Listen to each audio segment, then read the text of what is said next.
마태복음 10장 1에서 15절 말씀입니다. 10장. 예수께서 그의 12제자를 부르사 더러운 귀신을 쫓아내며 모든 병과 모든 약한 것을 고치는 권능을 주시니라. 12사도의 이름은 이러하니 베드로라 하는 시몬을 비롯하여 그의 형제 안드레와 세베대 아들 야고보와 그의 형제 요한, 빌립과 바돌로메, 도마와 세리 마테, 알페오의 아들 야고보와 다데오, 가나나인 시몬 및 가롯 유다, 곧 예수를 판 자라. 사랑하는 형제 여러분, 5월 21일 토요일 새벽 묵상에 오신 것을 환영합니다. 천국의 왕이신 예수님께서 천국의 법을 선포하신 후 천국을 건국하는 과정이 신약 이후 재림 때까지입니다. 예수님께서 보여주신 삶은 천국 건국 운동입니다. 천국 건국 운동의 영역은 모든 도시와 마을이고, 운동의 사역은 가르침과 복음 전파와 약한 것을 고치는 사역입니다.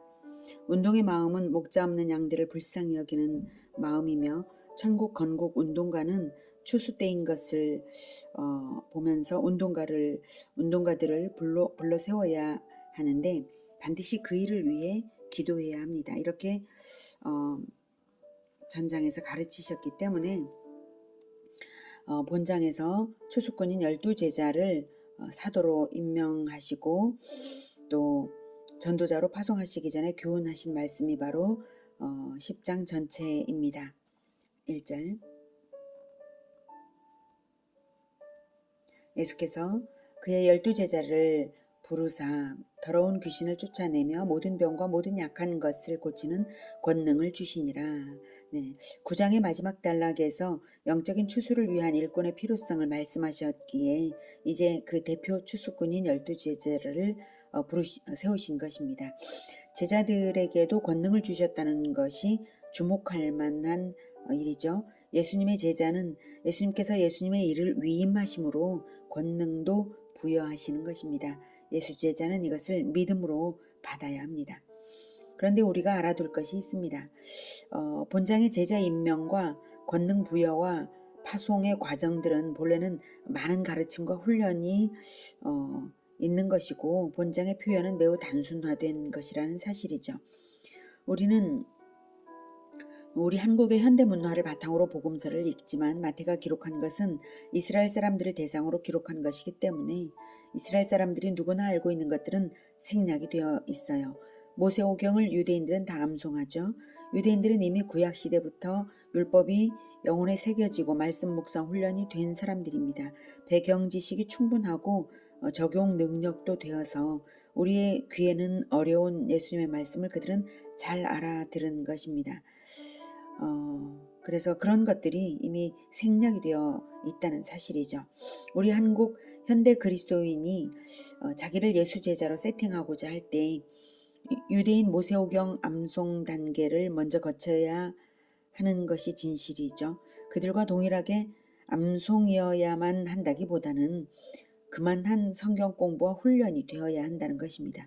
그것이 제자의 1단계입니다. 예수님이 제자를 부르신 시점도 공생의 초기부터 부르시기도 하고 나중에 부르신 제자들도 있습니다.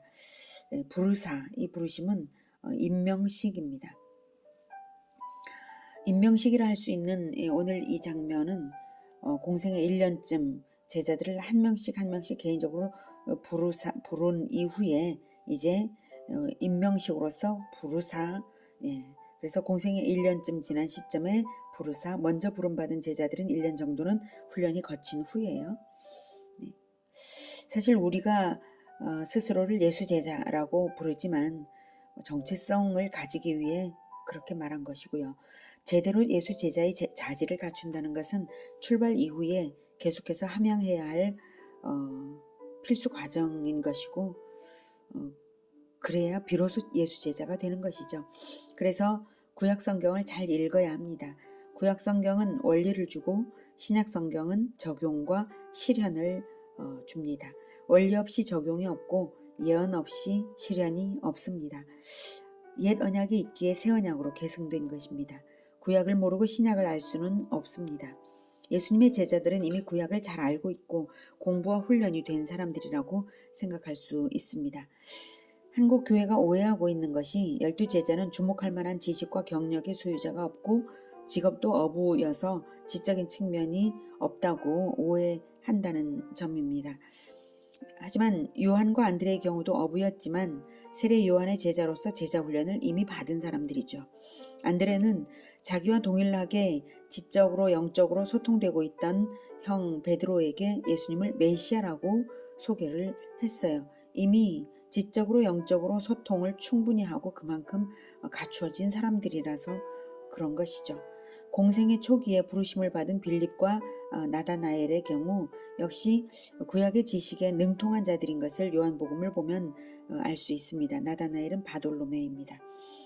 요한복음 1장 40에서 42절을 보면 요한의 말을 듣고 예수를 따르는 두 사람 중에 하나는 시몬 베드로의 형제 안드레라. 그가 먼저 자기의 형제 시몬을 찾아 말하되 우리가 메시아를 만났다 하고, 메시아는 번역하면 그리스도라. 데리고 예수께로 오니 예수께서 보시고 이르시되 네가 요한의 아들 시몬이니 장차 게바라 하리라 하시니라. 게바는 번역하면 베드로라. 이렇게 40절의 요한은 세례 요한이에요. 스승 세례 요한에게서 예수님이 그리스도시라는 증언을 들은 안드레가 베드로에게 메시아를 만났다고 했어요. 요한복음 1장 45절에도 빌립이 나다나엘을 찾아 이르되 모세가 율법에 기록하였고 여러 선지자가 기록한 그 일을 우리가 만났으니 요셉의 아들 나사렛 예수니라. 이렇게 빌립과 바돌로메는 이미 구약이 말하는 초점이 메시아라는 것을 독해하고 있었습니다. 모세가 율법에 기록한 것들에서 메시아의 메시지를 읽어내고 선지서들을 읽을 때에 메시아의 메시지를 읽고 있었던 자들이죠. 그래서 모세와 선지자들이 말한 메시아가 바로 나사렛 예수라고 나다나엘에게 찾아가 말한 것입니다. 둘 다 메시아를 간절히 기다린 사람들이어서 통하는 사람에게 빅뉴스를 말한 것이죠. 그랬던 제자들의 눈으로 한국교회의 제자 교육을 본다면 어떨까요? 우습죠. 우리는 많이 분발해야 마땅한 것입니다. 1절에 더러운 귀신을 쫓아내며 모든 병과 모든 약한 것을 고치는 권능을 주시니라. 네. 하나님은 일꾼들에게 사명에 적합한 권능을 아울러 허락하시는 분이십니다. 그래서 직분과 역할에 알맞은 권능을 부여하신 것이지 제자들의 위대함이 아닙니다. 12제자 중에 가룟 유다도 당시에 있었던 것이고 가룟 유다 역시 권능을 발휘했을 테죠. 그것을 보면 제자들 자체의 위대함이 결코 아니라는 것을 알 수 있습니다. 그래서 제자에게서 나오는 모든 권능은 주님에게서 나오는 것임을 제자 자신도 또한 목격하는 모든 사람들도 잊지 말아야 합니다. 또한 그 권능이 아무리 대단해 보일지라도 발휘하는 그 권능 자체가 제자의 열매는 아닙니다. 권능 자체를 공로로 착각하면 절대 안 될 일입니다. 권능은 예수 제자임을 증거하는 것이고요. 실력 있게 천국을 건국해 가도록 부여하신 자원일 뿐입니다. 오히려 중요한 것은 그 권능을 사용하여서 맺어지는 열매가 어떤가 하는 점이죠. 마태복음 7장에서는 예수님께서 그들의 열매로 그들을 알리라 라고 하셨습니다. 나더러 주여 주여 하는 자마다 천국에 들어갈 것이 아니라 다만 하늘에 계신 내 아버지의 뜻대로 행하는 자라야 들어가리라 라고 말씀을 하셨고, 사람들이 왜 이제 나더러 주여 주여 하면서 이제 쫓겨나는 것을 항의할 때에 사람들에게 그때에 내가, 예수님께서 그때 내가 그들에게 밝히 말하되 내가 너희를 도무지 알지 못하니 불법을 행하는 자들아 내게서 떠나가라 하리라, 이렇게 말씀을 하셨죠. 가룟 유다도 분명히 더러운 귀신을 쫓아내며 모든 병과 모든 약한 것을 고치는 권능을 받았습니다. 그럼에도 불구하고 그 행실의 열매는 예수님과 전혀 달랐습니다. 그 마음에 탐심이 있었기에 자기 스스로 멸망의 길을 갔습니다. 예수 제자는 권능을 받아 행할 때에 그 권능이 자기의 열매가 아니라 자기 자신이 얼마나 예수님과 동일한 열매를 맺는가에 초점을 두어야 하는 것이시죠. 예수님이 12제자를 낳았듯이 예수 제자 역시 자신을 통해 예수님을 닮은 12제자를 낳고자 예수 성품의 표대를 향해서 달려가야 할 것입니다. 권능은 자원이죠. 귀신이 쫓겨나고 병과 약한 것이 고쳐지는 것은 하나님 나라가 임하고 있다는 증거입니다. 또한 권능을 행하는 자들이 천국 건국자들이라는 증거입니다. 증거되는 메시지가 무엇인가? 그것이 중요한 것이죠. 축사와 병고침의 이적 자체에만 마음이 현혹되어서는 결코 안 될 일입니다. 이적은 한순간이고 천국의 건국은 지속되어 가야 하는 일이죠. 하나님 나라의 첫 출발은 복음을 듣는 데서 시작해서 예수님을 왕으로 영접하고 주님의 법을 배우고 실천으로 나아가면서 되어가는 것이죠. 변화가 중요한 것입니다. 한편 제자의 수가 12인 것은 구약 이스라엘의 12지파의 대응이 됩니다. 12제자는 영적 이스라엘을 대표합니다. 야곱이 12아들을 낳아서 12지파의 조상이 된 것처럼 예수님은 12제자를 낳으시는 것이죠. 구약 이스라엘이 하나님 나라 신정왕국이었던 것처럼 신약 교회 공동체도 예수님을 주로 섬기는 신정왕국입니다. 구약의 12지파가 계보를 이어 내려온 것처럼 신약의 교회도 12제자의 뒤를 잇는 계보가 있습니다. 기록만 안 했을 뿐 천국의 생명책이 그 계보인 것이고요. 천국의 주민등록부입니다. 신약성경에는 다만 기록만 안 했을 뿐이죠. 그래서 그 의미를 살리기 위해 예수님은 제자를 12로 택하셨고요. 사도가 되었습니다. 가룟 유다는 사도가 되지 못했죠. 물론 가룟 유다를 대신해서 마띠아가 뽑혀서 그 자리를 채웠습니다. 이 12이라는 숫자는 성경 전체를 통해 가장 많이 언급되고 강조되는 수이고 매우 의미심장합니다.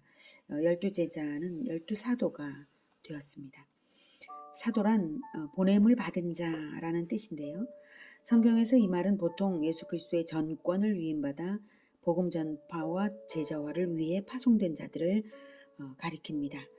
사도의 자격은 요한의 세례로부터 예수의 승천식까지 예수와 동행한 자이고 예수께서 친히 임명한 자이고 예수님의 부활을 목격한 자입니다. 그러나 훗날 확대되어서 동행하지 아니하여도 바울, 바나바, 야고보와 주의 형제 실로아노 등도 다 사도라 부른 것이 사실입니다. 보내심을 받은 자라는 의미를 살려서 이렇게 사도라고 인정을 한 것이죠. 무엇이 중요할까요? 사도라는 호칭이 아니라 보냄받은 자는 제자화를 한다는 그 사실이 중요합니다. 사도적인 삶을 살라는 그것입니다. 주님이 보내셔서 제자화를 하는 자이기 때문에 제자화의 열매로 그가 사도인지 아닌지는 나타나는 것이죠. 보냄받은 자로 살면 권능도 나타나고 열매도 반드시 나타나게 되어 있습니다. 우리는 비록 지금 미약하지만 주님께서 부르셨습니다. 목자 없는 양처럼 기진한 세상을 보면서 목자가 되어주라고, 영혼의 추수밭에 나아가 복음으로 거두어드리라고, 악한 영을 말씀으로 무찌르고 모든 약한 것을 고치라고 부르셨습니다. 마태복음 28장 19절에 그러므로 너희는 가서 모든 민족을 제자로 삼아 가라고 보내셨죠. 그리고 분부한 모든 것을 가르쳐 지키게 하라라고 하셨죠. 분부하셔서 보내셨고 가르치라고 가르치는 자로 보내셨습니다. 이 부르심을 마음에 새겨 주님의 음성에 순종하시기를 바랍니다. 5절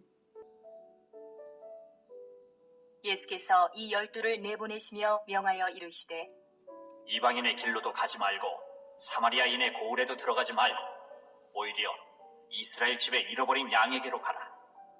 가면서 전파하여 말하되 천국이 가까이 왔다 하고 병든 자를 고치며 죽은 자를 살리며 나병 환자를 깨끗하게 하며 귀신을 쫓아내되 너희가 거저받았으니 거저주라. 너희 전대에 금이나 은이나 동을 가지지 말고 여행을 위하여 배낭이나 두벌 옷이나 신이나 지팡이를 가지지 말라. 이는 일꾼이 자기의 먹을 것 받는 것이 마땅함이라. 어떤 성이나 마을에 들어가든지 그 중에 합당한 자를 찾아내어 너희가 떠나기까지 거기서 머물라. 또 그 집에 들어가면서 평안하기를 빌라. 그 집이 이에 합당하면 너희 빈 평안이 거기 임할 것이요 만일 합당하지 아니하면 그 평안이 너희에게 돌아올 것이니라. 누구든지 너희를 영접하지도 아니하고 너희 말을 듣지도 아니하거든 그 집이나 성에서 나가 너희 발에 먼지를 떨어버리라. 내가 진실로 너희에게 이르노니 심판날에 소돔과 고모라 땅이 그 성보다 견디기 쉬우리라. 네, 예수께서 이 12를 보내셨습니다. 5절 보내시며 임명하셨으니 전도자로 파송을 하시는 것입니다. 선교 훈련이죠. 단기 선교 훈련입니다.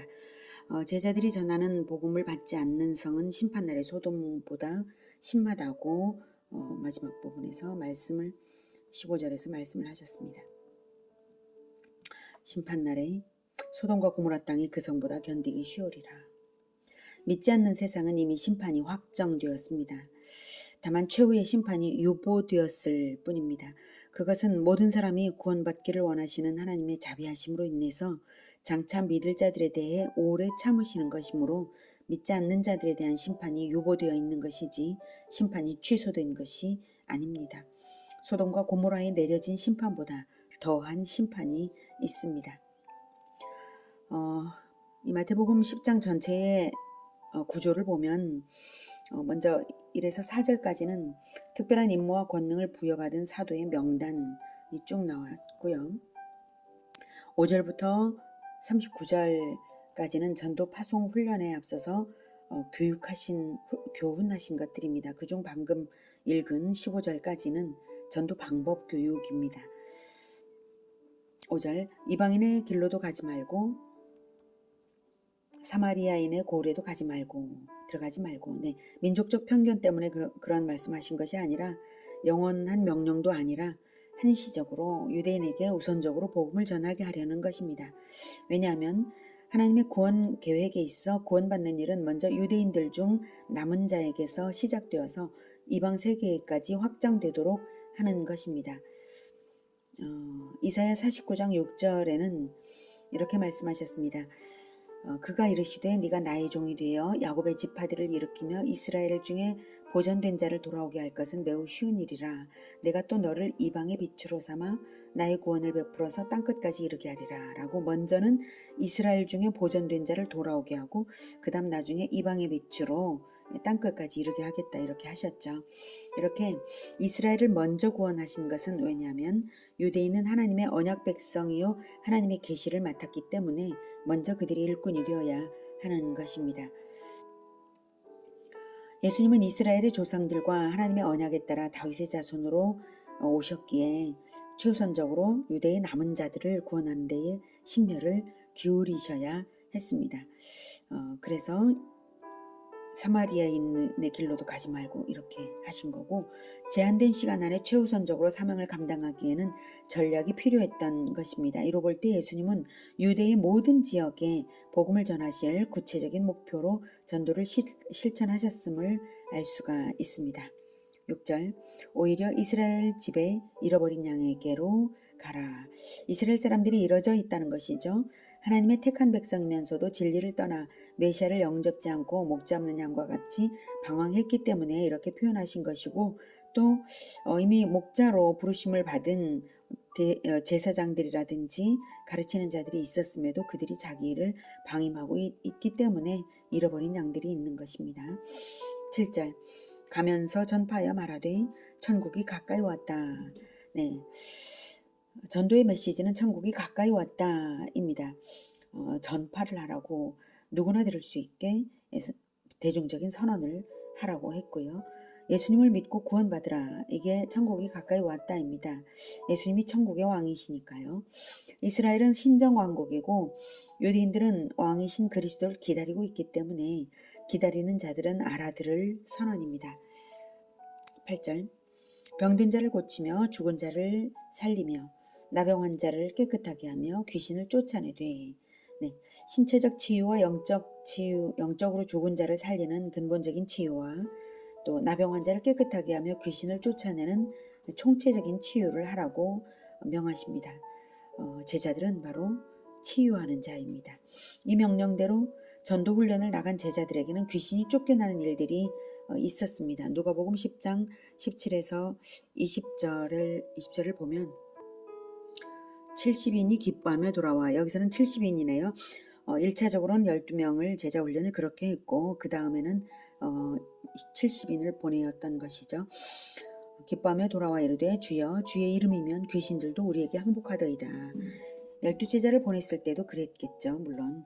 그래서 예수께서 이르시되 사탄이 하늘로부터 번개와 같이 떨어지는 것을 내가 보았노라. 내가 너희에게 뱀과 전갈을 밟으며 원수의 모든 능력을 제어할 권능을 주었으니 너희를 해칠 자가 결코 없으리라. 그러나 귀신들이 너희에게 항복하는 것으로 기뻐하지 말고 너희 이름이 하늘에 기록된 것으로 기뻐하라 하시니라. 네, 예수님의 이 말씀은 에덴에서 선언하신 하나님의 말씀의 성취죠. 예, 여자의 후손이 뱀의 머리를 옛뱀 마귀의 머리를 상하게 할 것이다 라고 하는 바로 그 선언대로 여자의 후손 즉 그리스도이신 예수께서 아직 십자가를 지신 시점이 아니지만 첫 대결에서 마귀를 이겼으니까 제자들에게도 그리스도께서 부여하신 대로 귀신 추방 즉 뱀을 밟는 권능이 주어진 것입니다. 예수님이 언제 마귀와 첫 대결을 했냐고요? 세례 받으신 후에 성령에 이끌려서 광야로 나가 40일 금식하시고 마귀의 시험을 말씀으로 물리치셨죠. 그때 이미 승리로 출발하신 것입니다. 사탄이 번개같이 하늘로부터 번개같이 떨어지는 것을 내가 보았노라 라고 제자들이 전도 실천이 바로 영적으로는 사탄의 추락입니다. 이것은 전도 훈련의 결과가 그랬고요. 지금은 이제 파송 교훈이죠. 8절로 돌아가면 이러한 권능을 행할 때 복음 전도로서 사리 사욕을 챙기는 도구 삼지 말라고 하십니다. 거저 받았으니 거저 주어라 라고 하셨습니다. 복음 전도는 사리 사욕을 위한 도구가 되어서는 안 됩니다. 이사야 55장 1절에서도 그렇게 말하고 예수님이 늘 거저 주셨습니다. 이사야 55장 1절에 오호라 너희 모든 목마른 자들아 물러나오라 돈 없는 자도 오라 너희는 와서 사 먹되 돈 없이 값 없이 와서 포도주와 젖을 사라. 그리고 요한복음 7장 37절에서는 또 예수님께서 말씀을 하시기를 명절 끝날 곧 큰 날에 예수께서 서서 외쳐 이르시되 누구든지 목마르거든 내게로 와서 마시라 라고 하셨습니다. 이렇게 선물로 퍼주는 것이 복음이라고 가르치시고는 전도 여행을 위한 가외의 비용은 준비하지 말라 하십니다. 90절에서 너희 전대에 금이나 은이나 동을 가지지 말고 여행을 위하여 배낭이나 두벌롯이나 신이나 지팡이를 가지지 말라 하셨죠. 제자들이 이미 한 벌 옷과 또 신과 지팡이는 준비되어 있거든요. 그 이상은 갖지 말라 하신 뜻이고요. 귀중품도 갖지 말라 하시고요. 다 전도에 방해가 될 뿐입니다. 만약을 대비해서 무언가를 더 챙길수록 번거로워질 뿐이고 자기 힘을 의지하려 들게 되거든요. 하나님의 일이니 하나님만 의지해야 합니다. 구약 성경에서 왕에게 군말을 많이 두지 말라고 하신 것과 또 여호수아에게 가나안 전쟁에서 말의 뒷발 힘줄을 끊으라고 하심으로써 오직 하나님만 의지하게 하신 것이 떠오릅니다. 전도 여행을 통해서 하나님을 의지하는 법을 배우도록 하는 가르치심입니다. 이어서 10절 이는 일꾼이 자기의 먹을 것을 받는 것이 마땅함이라고 하신 것은 하나님이 필요를 채우신다는 뜻입니다. 하나님 나라 확장을 위해 세우신 하나님의 일꾼들이니까요. 사람에게 기대하라는 뜻은 아닙니다. 이 말씀은 제자들이 섬기는 대상들에게서 생필품을 공급받게 될 것이라는 의미이기도 하긴 하지만 하나님을 기대하라는 뜻이죠. 주는 것을 받되 받을 생각으로 주는 것은 이제 안 된다 이것이죠. 자, 11절 어떤 성에나 마을에 들어가든지 그 중에 합당한 자를 찾아내어 너희가 떠나기까지 거기서 머물라. 이 말씀은 근동의 풍습을 보면 쉽게 이해가 되는 말씀입니다. 근동에서는 나그네를 잘 섬기는 것이 아주 중요한 덕목이고 그렇게 하거든요. 그리고 이 전도 여행은 물론 단기 전도 여행입니다. 오늘은 15절까지 읽었지만 여기까지 하겠습니다. 오늘은 예수님의 단기 전도 훈련 교훈에서 전도 사역의 방법을 배웠습니다. 복음 전도를 하는 예수 제자는 전권 대사입니다. 하늘과 땅의 모든 권세를 힘입은 자들입니다. 담대하게 복음을 전하는 우리 모두가 되기를 기원합니다. 기도하겠습니다. 하나님, 우리를 복음 전도자로 불러주셔서 감사합니다. 우리가 하나님께서 예수님을 보내신 것처럼 우리도 역시 보냄을 받았으니 복음을 전하겠습니다. 예수님께서 하늘과 땅의 모든 권세로 우리를 힘있게 하여 주시니 감사합니다. 우리가 대중적으로도 선포하고 누구에게나 전하고 거저 주는 그러한 복음 전도를 늘 하겠습니다. 늘 성령으로 충만케 하셔서 이 모든 일에 복음 전도에 늘 승리와 성공을 허락하여 주시옵소서. 예수님의 이름으로 기도드립니다. 아멘. 이어지는 시간은 개인 기도 시간입니다.